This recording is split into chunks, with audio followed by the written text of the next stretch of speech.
Abacus म्हणजे generally abacus शिकताना मुलं दोन्ही हातांचा वापर करतात. दोन्ही हातांचा वापर करतात. जनरली आपण शाळेत शिकत असताना फक्त उजव्या हाताचाच वापर करतात, डाव्या हाताचा जास्त वापर करण्यातच येत नाही ना. जेव्हा अबॅकस शिकताना मुलं दोन्ही हातांचा वापर करतात, जेव्हा त्यांचा उजवा हात वापरला जातो तेव्हा त्यांचा लेफ्ट साइडचा ब्रेन डेव्हलप होतो आणि जेव्हा त्यांचा डावा हात वापरला जातो तेव्हा त्यांचा राईट साइडचा ब्रेन डेव्हलप होतो.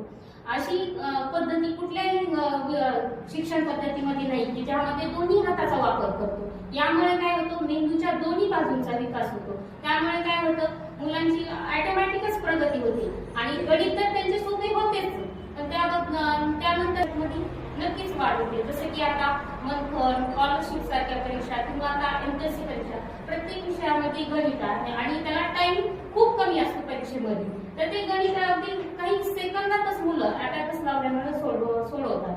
त्यांचा बौद्धिक क्षमता वाढते, दोन्ही बाजूंचा विकास होतो, कॉन्सन्ट्रेशन वाढते, व्हिज्युअलायझेशन होते, त्याची लिहिण्याची स्पीड वाढते, वाचण्याची स्पीड वाढते, ऐकण्याची स्पीड वाढते आणि यामुळे शालेय रिझल्टमध्ये नक्कीच वाढ होते.